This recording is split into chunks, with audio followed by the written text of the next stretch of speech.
Walang simbahan sa harap ko, bahay nasa harap ko. Kung nasa harap ka ng simbahan, makikita kita. Nasaan ka? Nandito sa simbahan, sir. Pabalik-balik ako, sir. Di ko makita yung number. Nasa harap ka ba ng simbahan? Opo, Tingin ako ngayon sa harap ng simbahan, walang kahit ano dito. Ay, good afternoon, ma'am. Sa Lala mo po ito. Ako po yung magpipick up ng anong item, ma'am? Ano lang po yun, computer, laptop po. Laptop? Opo. Bali, patawagan po yung pickup. Ako po kasi yung yung drop off. Nakabox naman po yun. Sige. Tawagan ko rin po siya. Pero pa-inform naman siya, ma'am, na papunta na ako kasi maulan na po dito eh. Okay po. Puntahan ko na rin, ma'am, habang tinatawagan ko. Okay po. Sige po, salamat. Ay, ito ata. Tawagan na rin natin para sure. Hindi po makontak ko. Sir, saan ba yung number dito? Number? Jeff Alan eh. Ano bang street? Say, Opo. hindi ba nandun banda yun? Dun po. Okay po, sige po. Salamat po. Hindi po sinasagot. Hello ma'am, bali nandito na po ako sa pickup location. Kaya lang ang problema ko ma'am, hindi po sinasagot yung tawag. Pinapatayan po ako ng pickup.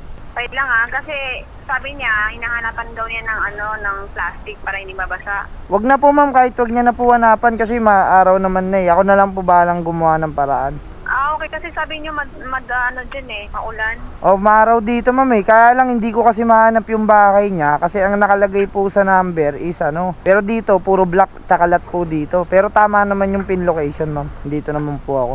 Sige, wait lang po sabihan ko lang siya. Sige po ma'am, tinext ko na rin kaya lang di po nagre-reply. Kinocall ko, pinapatay po yung tawag. Wait lang po. Sige po, salamat po. Saan na kaya yun si sir? Sir, nasan na kayo sir? Lala move. Hindi kaya dito. Wala naman si sir. Ito nga, tama naman eh.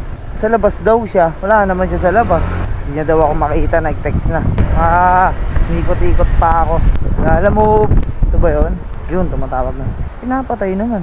Saan kaya yun? Hirap naman nito. Wala naman number na ganun dito sa street nila. Sir, saan po ba yung dito sir? Opo na. Sige po, paikot-ikot na ako. Sabi niya nandun daw. Bakit kasi ayaw lumabas ni sir? Balik-balik na nga ako eh. Sir, nasan kayo sir? Lala move. Wala naman. Pinto na ako dito sa simbahan.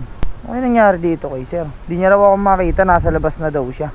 Nandito nga ako sa simbahan eh. Nakailang balik na ako Call ko nga ulit. Pinapatay niya kasi yung call eh. Ano kaya ang problema nito? Hello sir. Nasaan ka? Nandito sa simbahan sir. Pabalik-balik ako sir. Di ko makita yung number. Nasa harap ka ba ng simbahan? Opo, Tingin ako ngayon sa harap ng simbahan, walang kahit ano dito. Nandito ako sa simbahan sir eh. Dito nakapin eh. Nasa gilid ka siguro, Nasa harap po mismo ng simbahan. Nakatingin ako sa harap ng simbahan, walang tao dito. Sasakyan lang, crane na sasakyan, hindi ikaw yan, diba? Iba yata yung pinin sir. Anong address niyo po ba sir? Kasi yung Street. Sir, saan ba yung number? Taga lang kasi kung tama yung sinasabi mong dapat nakikita kita. Tindaw po. So, ibig sabihin nasa maling street ka kasi ko. Opo. Hindi, nandito nga ako sa nasa tapat ako ng simbahan. Hindi kita makita kung nasa tapat ka ng simbahan. Try mong pumunta sa ibang gilid ng simbahan kasi baka nasa gilid ka kasi. Okay sir, sige po sir. Anong simbahan po ba yung nasa harap niyo po sir? Walang simbahan sa harap ko, bahay nasa harap ko. Kung nasa harap ka ng simbahan, makikita kita. Nasaan ka ba? Dito lang kasi nakapin sir sa booking nyo eh. Sa may simbahan, sa may Una, hindi ako nag-book. Ikalawa, simbahan, nakita kita. Ganito na lang po sir, paki-send na lang po sa akin or text nyo na lang po sa akin yung exact location nyo. Kasi hindi rin ko rin po alam kung ano po yung pinaka-accurate. Yung book sinundan ko lang po yung pin location dito sir. Ganito madali, kung nasa simbahan ka na, pwede ka ba mag-drive sa ibang gilid ng simbahan nang makita kita? Ikot-ikot na po ako sir eh. Kung paikot-ikot ka, dapat nakita na kita. Oo nga po sir, kaya po baka po kasi sir, mali po yung yung binok nung... Nasaan address ka ba, boy? Baka nasa ibang lugar ka naman. Kaya nga po sir, baka nga po sa ibang lugar to kasi dito po yung nakapin, sinunod ko lang po, baka po... Nasaan ka nga? Anong nakikita mo sa paligid mo? Puro bahay lang po tas nasa gilid ng SLEX. Nasa gilid ng SLEX. Malayo ako sa SLEX. Sige sir, pasend na lang po yung address. Sige. Hello, kanina daw po kayo inaantay sir eh. Ma'am, i-inform ko lang kayo mama na yung booking nyo po is kayo yung nag-book tama? Ako po. Opo ma'am, bali sinend niya po sa akin yung address ngayon. Yung booking nyo po is mali po yung pin location. Yung pin location na original ni sir, yung pinaka location niya po, nasa 6 kilometer yung layo niya dito sa pinin nyo po.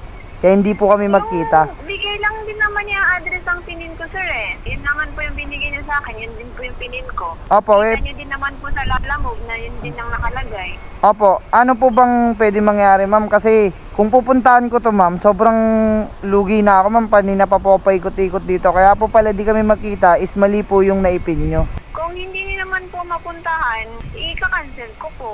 Pero ma'am, babayaran nyo po ako ma'am. Kasi pumunta na ako sa pick up location ma'am eh.